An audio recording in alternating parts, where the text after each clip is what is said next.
Regular attender to one of our monthly webinars, you'll know that we typically cover really hands-on topics, like how to write killer ads or how to write great landing pages or how to fix your quality score, etc. Recently, I've been getting more and more inquiries from advertisers and agencies looking to diversify their SEO strategies a little bit into PPC. And so I thought maybe this month we could mix things up a little bit by tackling a slightly higher level, more strategic topic today. Basically, is it time to say no to SEO, question mark? And so in today's presentation, we're basically going to cover some key trends and developments at Google that are important to search marketers over the last 12 months. And I think we'll just try to understand sort of what does that mean for search marketers going forward. And of course, there'll be plenty of time for questions and answers at the end of the presentation. Today, I'm fortunate to be joined by my colleague, the amazing Ms. Laura Taylor. Laura runs the WordStream marketing department. She's got over 15 years in working in the web marketing space. So welcome, Laura. Happy to be here.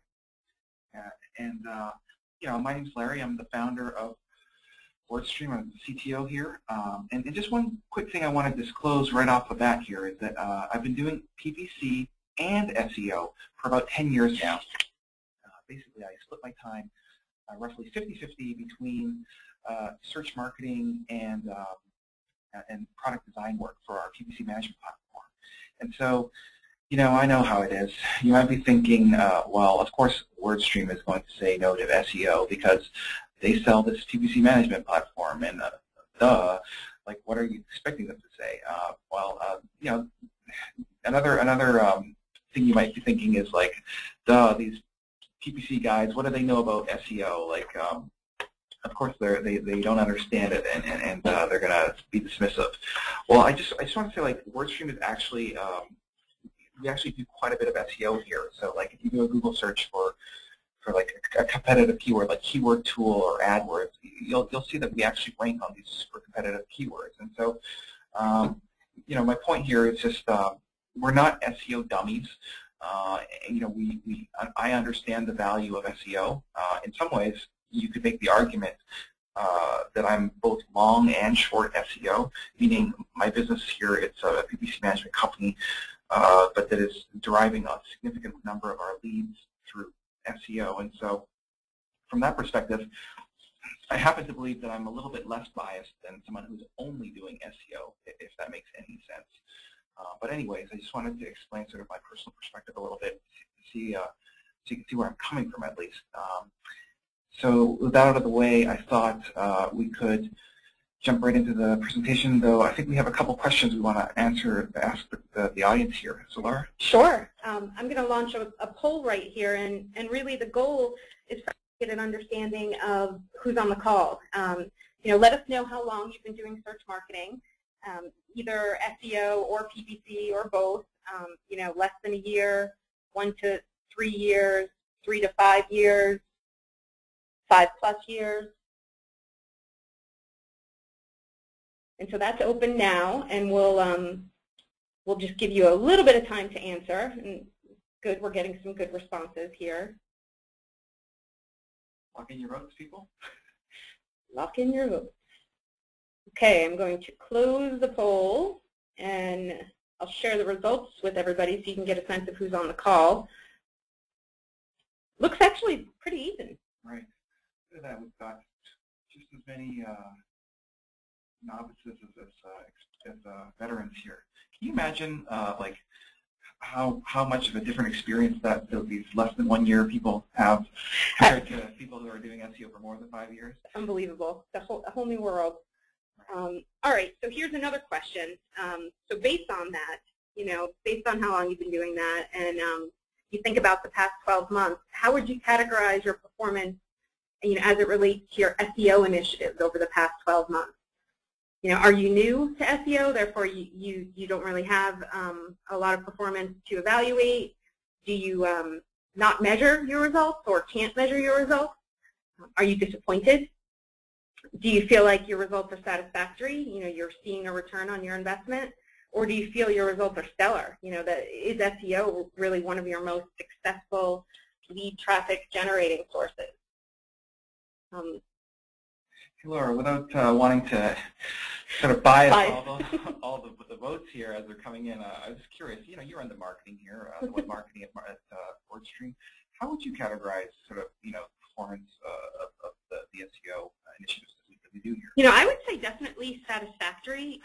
We absolutely see the return on our investment, but we also put a lot of work into measure our investment and pay close attention to the real cost of our SEO effort. But I will say, out of all the lead channels that we have, it's the channel that gives me the most angst. It feels the most unpredictable. Cool. And what do our viewers say? All right, let me share the results here. Looks like satisfactory is the most, followed by disappointing. All over the place. All over the place. All right. Well, that's helpful for us to know as we move forward. Awesome. So let's move on here. Let's get started in our presentation. We'd like to review first the findings of a recent study that we conducted here. And naturally, being an internet marketing company, we obviously illustrated the findings in the form of an infographic, which is all the rage these days. And we've entitled our study, "The War on Free Clicks, How Pay-Per-Click Ads Are Taking Over the Search Engine Results," and then in small print, and why that's possibly a good thing for marketers. And as you can see here, our infographic design contractor, Now Sourcing, has illustrated all sorts of militarized penguins and pandas kind of on a rampage. Maybe that's how some SEOs are feeling. But anyways, let's jump right in. All right, so this first panel here really, is talking about how paid ads are gaining ground, right? So when you use Google search, you may have noticed that the sponsored results are taking over more and more of the search page. And you can take a look at how we've illustrated this here and follow the arrows. And, take for example, the search for stainless steel dishwasher. Take a look at what's happening here. Just this May, Google converted the product listing ads into a commercial model. So of all those dishwasher ads on the right-hand side, those are actually ads. And the sponsored listings at the top of the page, they include all news, bells and whistles. So there's ratings, there's site links, and all of those new ad formats are designed to help increase the prominence and the performance of those ads. In fact, ads take up over 85% of the above the fold pixels. So that's excluding any navigational elements, of course. And you can see in the screenshot that Google's really only including 1.5 organic search results at the very bottom of the screen. And this is great news if you're an advertiser. There's actually a new opportunity for you to secure some really prominent real estate. So that's kind of exciting. Yeah, it kind of feels like I'm at Whole Foods Market, where I'm kind of like waiting in line at the cash register on a busy day, and all of a sudden, a new cash register opens up, and so there's this new kind of fast pass way to just get to the front of this page in the most valuable spots. That could be pretty attractive. Yes, definitely. Maybe not as attractive if you're stuck waiting in line, though. But basically, that's very interesting, and we looked at kind of this trend, and we wanted to do some research into figuring out sort of what's the impact of these bigger, more prominent, and more engaging ad formats on the average Google searcher experience. And so we dug into some AdWords and Google Analytics accounts for clients that we manage, and the results overall were that the clicks on the paid search listings kind of beat out the organic clicks by nearly a 2-to-1 margin, but this was specifically for keywords that had very high commercial intent in the USA only. Now, to be clear here, organic searches still get much more clicks overall than paid search, but keep in mind that not all keyword searches are equal. Keyword searches with high commercial intent, meaning keywords where a searcher is specifically looking to buy a product, for example, buy stainless steel dishwasher, these are worth far more to businesses than your basic sort of informational keyword search. For example, how does a dishwasher work?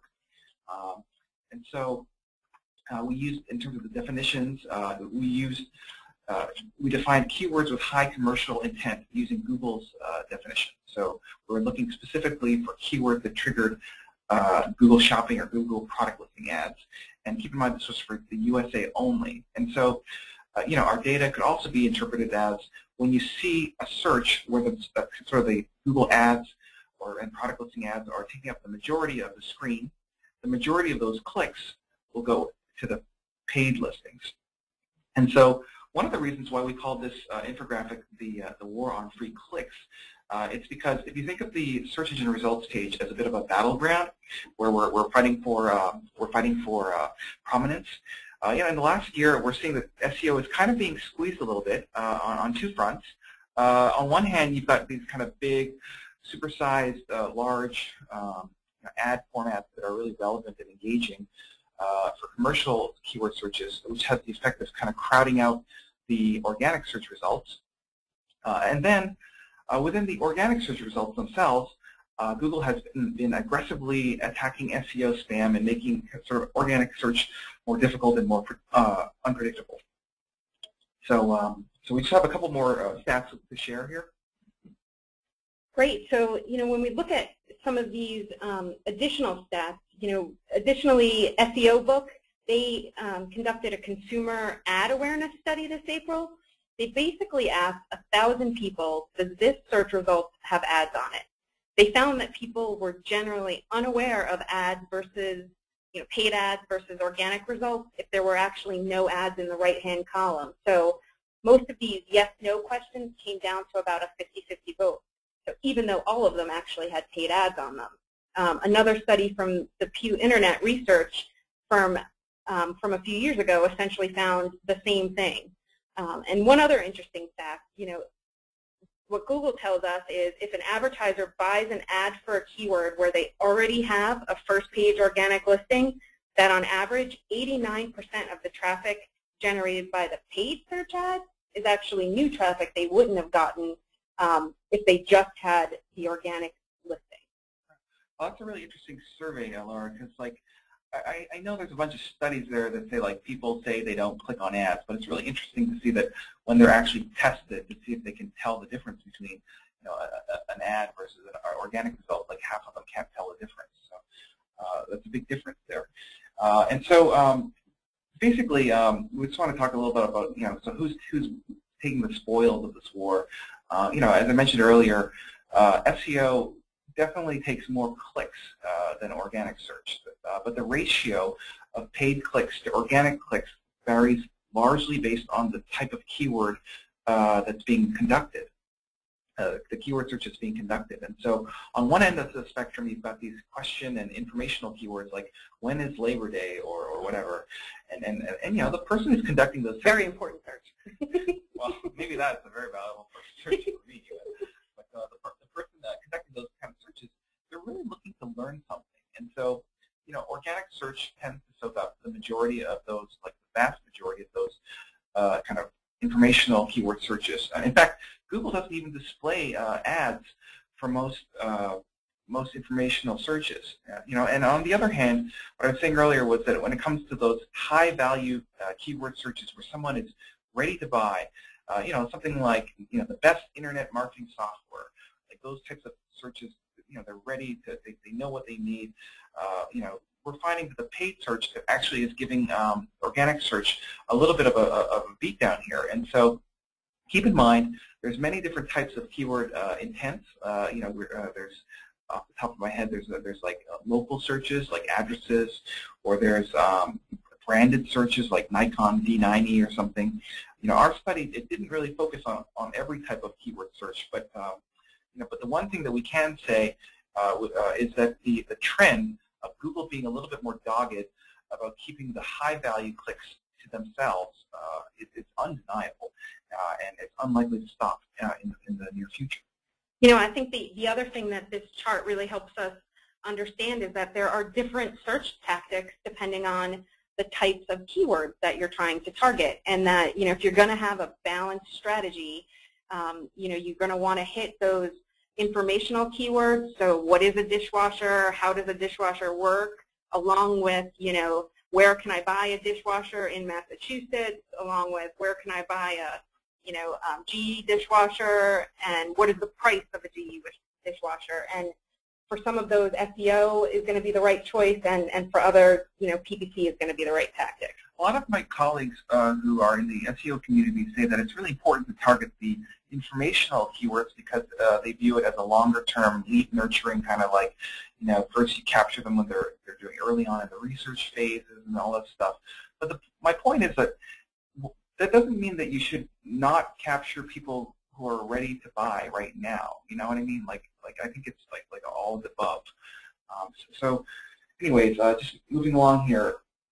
One of the key findings of our little study here, was that Google, when you draw out a little timeline of different actions that they've been taking on the SEO timeline here, it looks like they're waging this all-out war on web spam. And so, over the past couple of months, we've seen all these significant updates that are making it really harder to rank in organic search.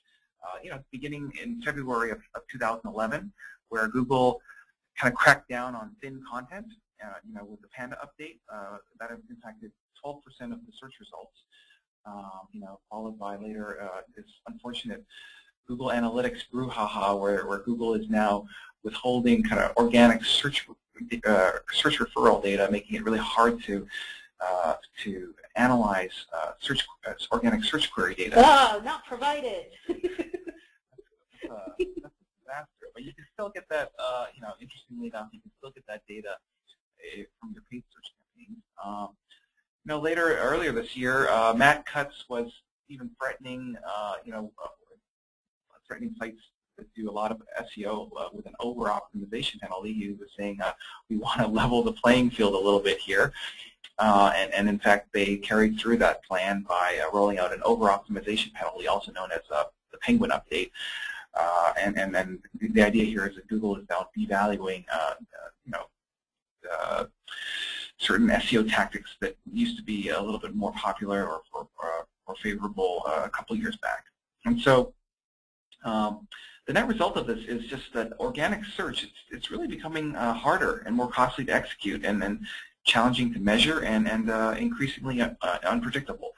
And so some people, like in the comments of my blog posts and stuff like this, some of them have wondered why is this change happening so suddenly. And one additional fact that I'd like to share is that January 2011 was when Google announced that Larry Page would be replacing Eric Schmidt as the CEO of Google. And it's actually my opinion that sort of the timing of all this stuff, it's not a coincidence. I actually think it's part of their deliberate kind of business strategy to kind of grow their revenues. Well, I think one of the questions that may even be more important in that is, what is with the zoo creatures? Do we have any, any idea of, pandas, penguins? Why? That's a pretty important question. I was thinking about that last week, and the one thing that the panda and the penguin have in common is that they're both kind of from these exotic places like Antarctica and China. So maybe what they're saying is they're trying to, like, I don't know, like exile SEOs to these faraway lands or something. I thought it was they were trying to make what they were doing seem a little less threatening with these cute little animals. Because have you ever seen a scary panda or a angry penguin? Except maybe in our infographic. Well, right, they're certainly a little more disarming. Maybe that's their don't be evil philosophy, trying to be friendly, like all these penalties. But we digress here. Yeah. All right, let's move on. So let's take a look at the options. What is available. And you might be thinking to yourself, I don't click on ads, so how's Google getting so many ad clicks? Well, actually, there are a lot of new, bigger, engaging and targeted sponsored ad formats that are allowing businesses to target prospective clients in a more precise, relevant, specific way. And these innovations are actually behind what we see in increases in click-through rate for the high commercial intent keyword searches. So Larry already mentioned the change in product listing ads, and we saw that diagram that showed you, what a search for a dishwasher would look like. But there are actually other innovations, and we're actually using some of these at WordStream. We've definitely found that site links have helped enhance the visibility and increase the click-through rates of our ads. We're actually beta testing email extensions where you can actually capture an email address right from the ad, and I was actually a bit skeptical about that at first, and now I just sit back and I'll collect email addresses wherever I can get them. Not, of course, to do scary things with. And also remarketing.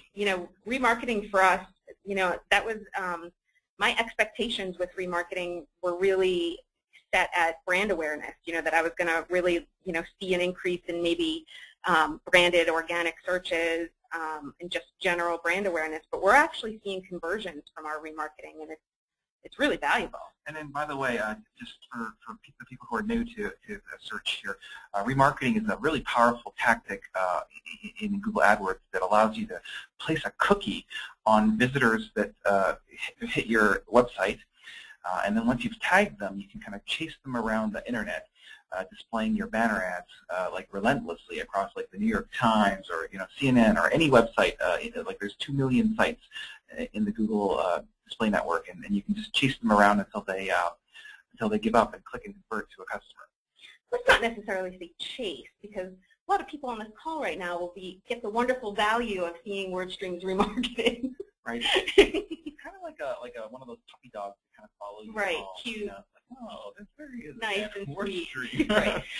But remarketing is actually one of those tactics where PPC and SEO can work really nicely together. For example, when we release an infographic and our goal is to drive a significant amount of traffic there, we make sure that we have our remarketing code on that page so that we're getting that cookie out on as many people as possible. And so the two really work really nice together. Do you remember, this company, I remember going to their site yesterday and reading about something. They just build kind of the awareness. Yes. So there's a couple other interesting ad formats out there. I know Laura doesn't use all of them, but some of the more interesting ones that I've seen recently, one of them is like this idea of chat ads, where you can actually, type in like a chat conversation with an operator at some company, like right in the ad. That's unbelievable. I guess the idea there is to get the leads while they're hot. But one other trend that I wanted to show was this idea of verticalized search. So I'm just going to pull up a browser for just a second. So notice how, like, if I do a search for from Boston to Francisco. So this is like this idea of verticalized search. We've already talked a little bit about the product extensions and how those are kind of taking up a lot of real estate. Notice how when I do any flight searches, that there's this new Google Flights, and this is what I call verticalized search. So like it's a very specific type of ad format that's specifically designed for finding flights, and then this shows up for like millions of different flight searches. And so I think that's really interesting. I think that's kind of like a trend going forward. We'll see more and more of these kind of verticalized searches. Basically, we did some interesting research earlier this year. It was on Google revenues. Let me just see if I can find that. Here it is. And we did this research earlier this year on kind of where does Google's revenue come from? Like they made almost $40 billion. What are the different market segments that comes from? And then notice how, like I was saying earlier, like you can see here the different industries like finance and insurance or retail or travel and tourism. Notice how Google is kind of going through the list here. Like they're Google Flights is to address like the travel and tourism category. The Google products is for the retailers and the general merchandise category. And so I kind of feel like they're just kind of systematically going through the top, the most valuable verticals, and then just verticalizing those searches so that they can take more and more share. Yeah, maybe Google is actually working off of our infographic. I'd like to think that that's the case. You know, it's funny, Laura, because I did get a note from one of my colleagues at Google saying that they saw this and they were concerned that maybe the data had been leaked, but actually this data was came from my estimates from doing some research. But anyways, so bottom line, there's plenty of neat ad extensions that make it very powerful, and look to see more and more of this in the future. Next slide here.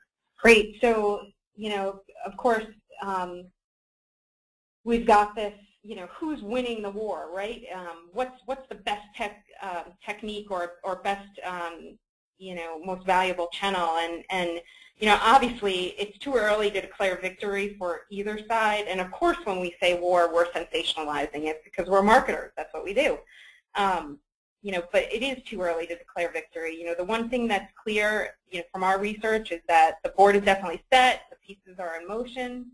You know, there are areas where PPC is definitely the dominating technique, and you know, specifically, it's dominating the search results for commercial keyword searches, and also in the development of new, you know, engaging targeted ad formats that drive high click-through rates.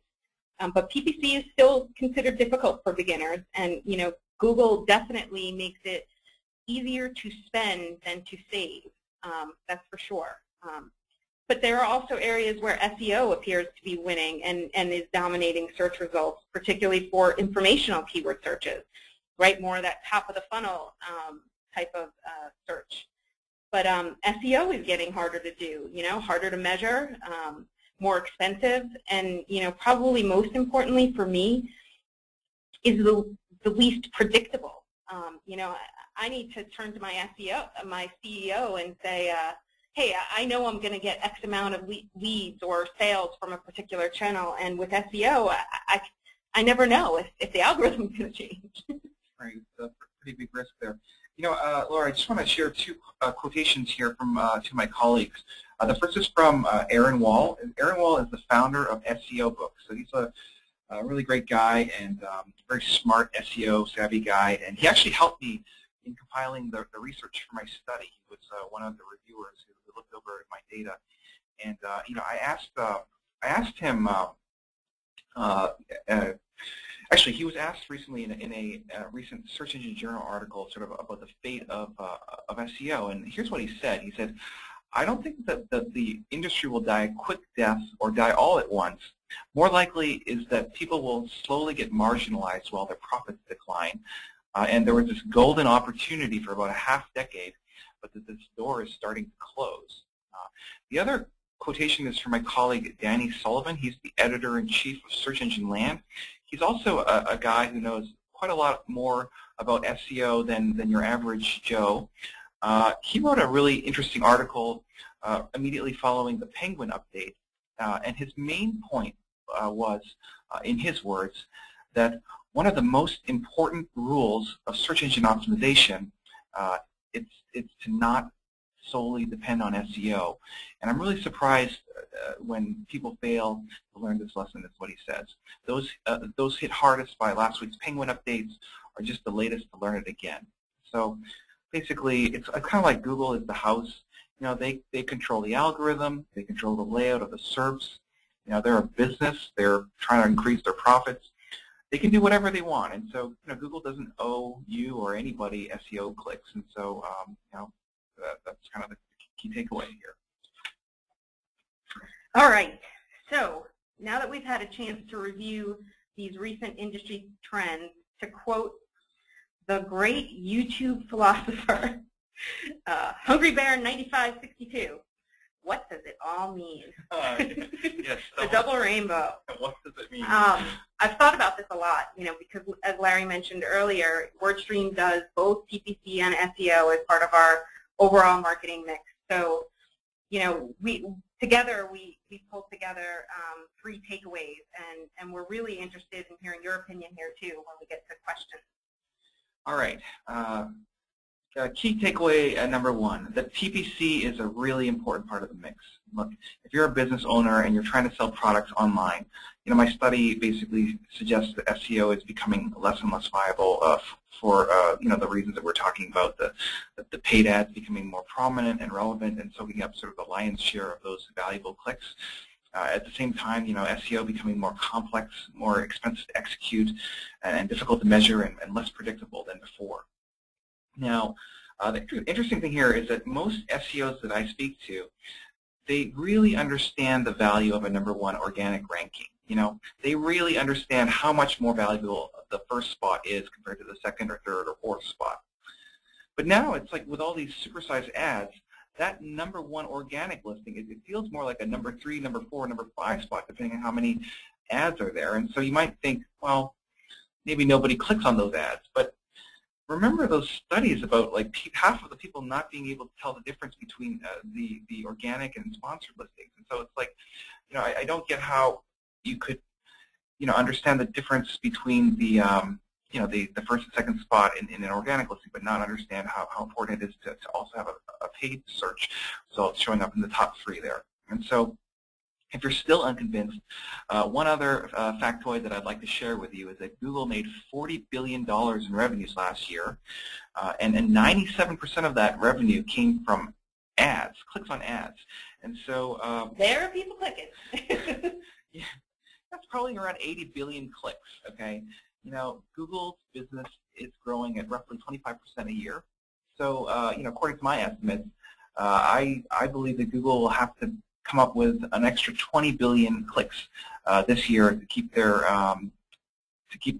business growing at the same trajectory. And so, where do you think that those clicks are going to come from? Like, so that's my key takeaway number one. Next one is to not overly rely on SEO. So this is really mirroring what Danny Sullivan was saying in that quotation earlier. Millions of the websites have been impacted by the Penguin and the Panda updates, and sadly, some of these businesses were hurt so badly they even went out of business. My colleague Aaron Wall, he wrote a really detailed and interesting case study on his website SEO book about the children's furniture store in the UK, which is a pretty well-known brand there. And that company went out of business after their SEO tanked. And so there's many other case studies like this, like in Information Week and the Wall Street Journal, where Google changes their algorithm and the businesses really start to suffer or go out of business. You know what Google's advice is to these businesses? Matt Cutts tells them to start a new website. Can you believe that? That's the advice from Google. So they don't really care. Now you could make the argument that those sites, they weren't really doing SEO, like Panda, Penguins. Those are algorithms designed to target web spam, not kind of the high quality legitimate sites. And so fair point.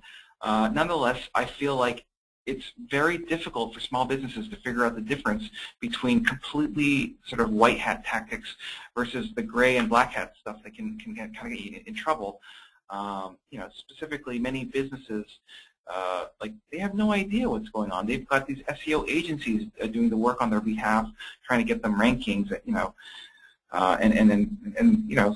Take for example like JCPenney. Like they didn't know what the heck was going on. They had some agency that was employing some spammy tactics, and they got fried. If JCPenney can't figure it out, like how the heck is the average small business supposed to figure it out? And so the other point I'll just make here is that the difference between good and bad SEO isn't black and white. There's certain techniques that were certainly considered legitimate SEO a few years ago, such as like optimized anchor text and PageRank sculpting. Google is now using those as examples of over-optimization. And so, I'm not saying that there aren't obviously good tactics like creating great content or obviously bad tactics like buying links. But the point is, that it's a binary. Things change. If you're fortunate enough to be driving a lot of organic traffic to your site, well, then I'm very happy for you. But the advice here is don't be too dependent on it, because SEO, what we're finding is it doesn't always last forever. The rankings and algorithms, they change. The tactics change. Google gives away and takes away. They don't really owe you anything. So just keep that in mind. So we have just one last one here, Laura. All right. So the last takeaway is really, don't forget your marketing objectives. The truth is, we do a ton of SEO at WordStream, but it's not exactly easy, and it's never free.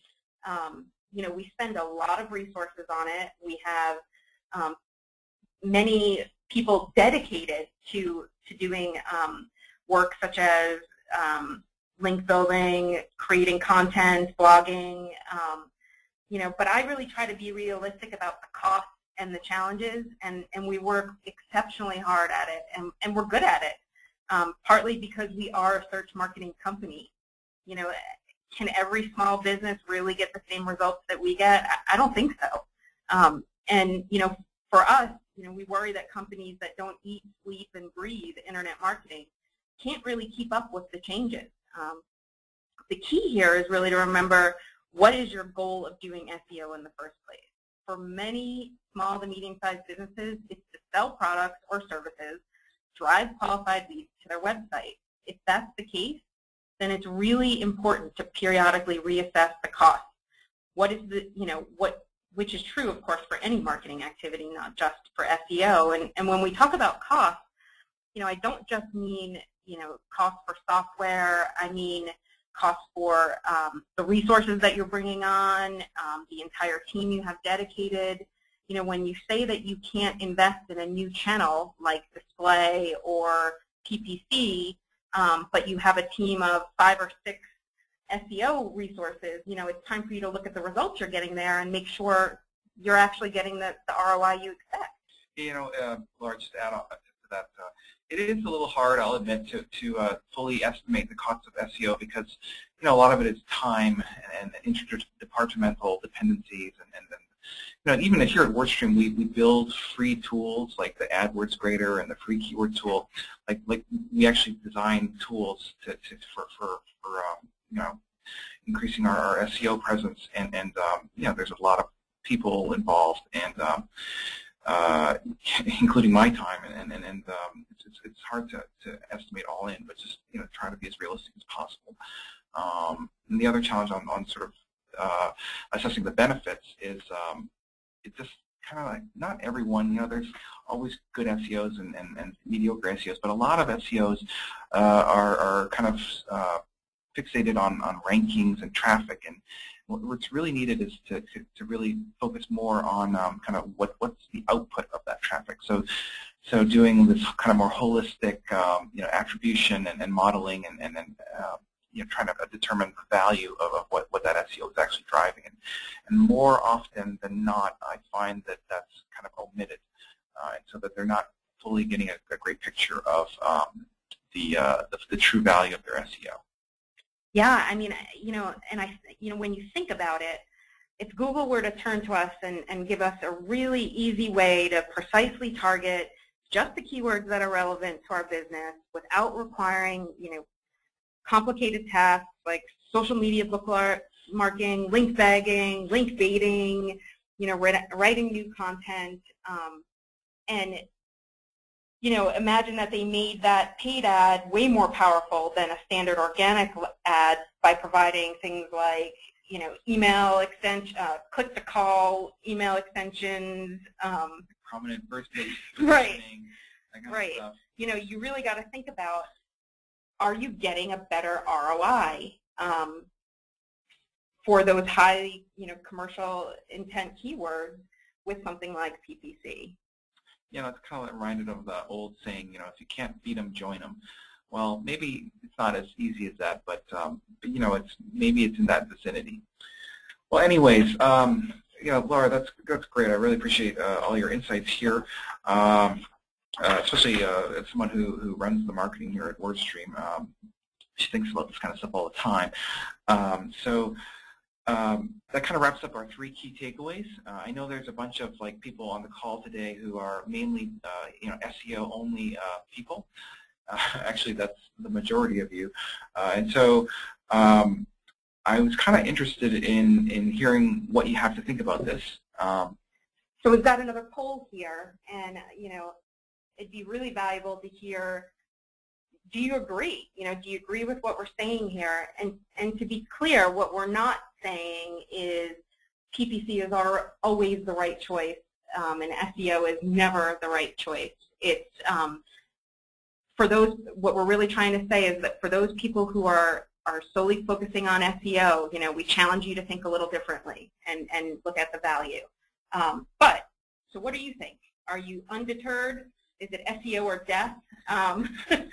There's some people where it's like, no matter what Google does, they'll just bend over backwards and do all sorts of somersaults to try to figure out how to beat Google. Right. Maybe you think we made some good points. Maybe we made you think a little bit, which is great. That's what we hope. Maybe you want to hear more, and we plan some future webinars that are less strategy and theory and more tactics, right? So when how do you take your SEO strategies and translate them literally into a PPC campaign or strategy? So maybe you want to hear more about that. Are you convinced? And we're already speaking to the choir, which I know based on some of the comments, there are some people who definitely already feel like PPC has a significant role to play. Or have you been checking your email for the past hour and didn't really follow the presentation? That was my favorite. Oh no, there are actually some people who voted that. Looks like we've only got about 60 people, 60% of the votes. So love to get your feedback. If you could just lock in your votes. Lock in your votes, ladies and gentlemen. All right, we're getting up there. Wow, all you need to do is prod the audience just a little bit. I want to meet the guy, the two guys. Oh, while we have this up there, I will share based on the questions. We actually had some people who had a little bit of insight in regards to the Panda penguin. Yes. Where is apparently Panda was originally named for the actual writer or creator of that update, whose name was Panda, and then they basically stuck with penguins to stay within the animal theme, or that was at least one theory. And there are two theories for the next animal. One was skunk, and the other was badger. All right, let's close this poll. I kind of like our theories better, though, Laura, about exiling to China and Antarctica. Okay, let's share the results here so that you can see. No. Wow. So maybe we've really been speaking to the choir here. Unbelievable. I really want to meet you two guys who voted the SEO or death people. I admire your conviction. Okay. Well, had that. Let's move on. All right. So I think, because we have a bunch of different people on this call today, we have a bunch of different offers for the different kind of depending on. Yeah, absolutely. So obviously, I wouldn't be a marketer if I didn't take this opportunity to tell you about how WordStream fits into the picture. If you are interested in expanding your PPC strategy and tactics, then you need help, or you don't have the time, WordStream actually has a great service called PPC Express that you could learn more about by following this link here that we have, and we'll also include this information in the follow-up email. And if you actually are already executing on PPC and could use some help to either optimize your return on your investment or implement your strategies in a quicker, faster, more targeted way with something like our 20-minute PPC workweek, then we absolutely encourage you to sign up for a free trial and see how our software has evolved. And it's pretty exciting, the 20-minute workweek. Love to hear what people think about it. And then finally, though this isn't mutually exclusive, we actually did a great webinar with Google a couple of months ago that if you are interested in just starting out in PPC, it talks about the different paths to actually starting up your program? Do you do it yourself? Do you use software? Do you outsource it? And so we have an on-demand webinar that you could access, and there's the link there, and we'll, of course, include this in the email that we send out. Awesome, Laura. I think we also have some time for questions. So yes, we absolutely do. I see there's a lot of questions already, but if you want to join if you want to pile on, you can just type your questions into the chat window on the bottom right-hand side of your screen. Okay. If the landscape, I think this is a great question. You know, if the landscape is shifting, if the search landscape is shifting and Google changes as much as they have in regards to SEO, then doesn't it make sense that PPC would actually be just as tenuous? You know, the PPC, I mean, it has been changing a little bit, but it's always been like, you know, getting bigger or getting more prominent or more engaging. Like it's never, there hasn't been any changes. Like there hasn't been any changes that reduce the prominence or the maybe the measurability, for example. Like the changes are all like now you have these new segmenting options where you can target devices, whereas before you couldn't necessarily segment them, target them differently. Like so yes, there's a tremendous amount of changes happening in PPC as well. Although I feel like they're all quite positive and powerful changes. Yeah, I think the important thing to think about there is a natural progression that is happening where Google is obviously, as Larry said, a business, and they're looking to make money, and so they're going to want to make PPC as successful of a marketing channel in a format as possible. So follow that trend. That's what I would say. Cool. Okay. Let's see. Is there any data on increases of perceived credibility as a result of remarketing driven by increased exposure? So does remarketing help with credibility, I think is the question. So, and who's the question asker? Todd. Todd. Hey, Todd, that's a great question. AdWords has a really interesting metric in remarketing. It's called view-through conversions. Okay, and so basically the idea here is it can measure conversions on your website for people who have seen your ad but not necessarily clicked on it. So that's kind of some of the power of display. It's just forming an impression, and I encourage you to try it out and then leverage this interesting conversion metric called view-through conversions, which and you can just see like is the what kind of an impact it is showing your ads having on branding, because like if you see that the conversion rate for for the people who see your ads is much higher, like who see your display ads is much higher than your average conversion rate across your site, well then I think that I would argue that maybe that's the display ads are having an impact. Okay, great. There was a question about the changes to Google Analytics data, and if you could talk a little bit more about that. I mentioned not provided. I think that one of our listeners was just wondering what exactly changed in analytics. Okay, that has to do with some technical changes that Google made to their how their search engine kind of passes data onto the next.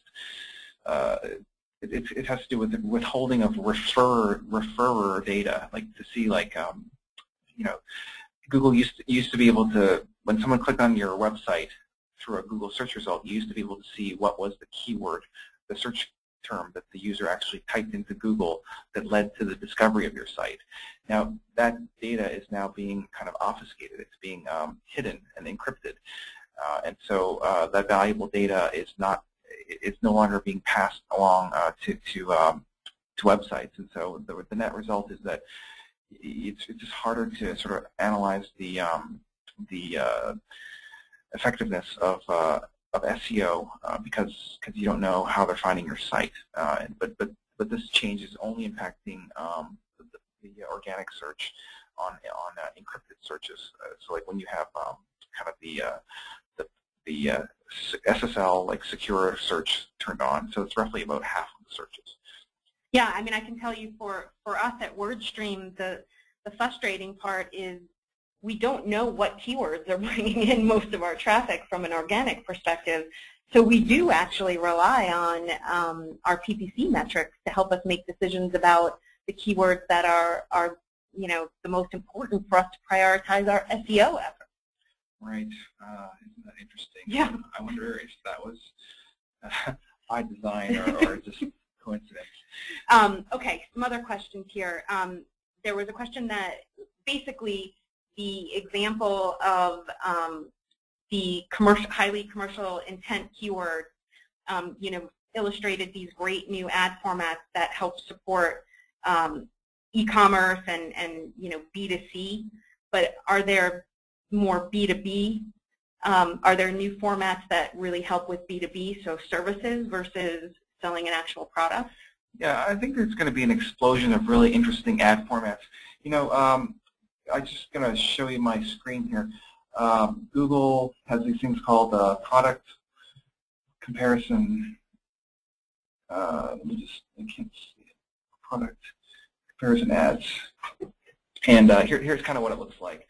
And then this stuff is all in beta, so it hasn't yet been fully released yet. But take a look at like the credit card industry, like the finance industry. Remember how I was saying like Google is going through the different industries and trying to verticalize the search for every highly valuable industry.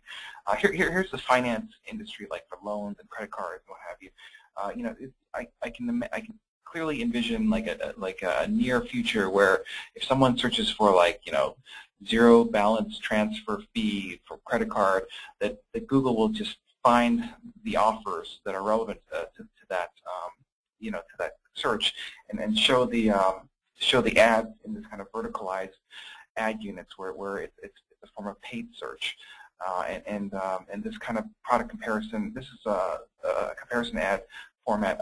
I can definitely see this being applied for local businesses like plumbing services. Like, why should they send them directly to a particular website when they could send them to a verticalized ad format that showed like a dozen plumbers and allowed you to kind of rate like sort by rating or whatever and price or specialties. It's just a matter of time.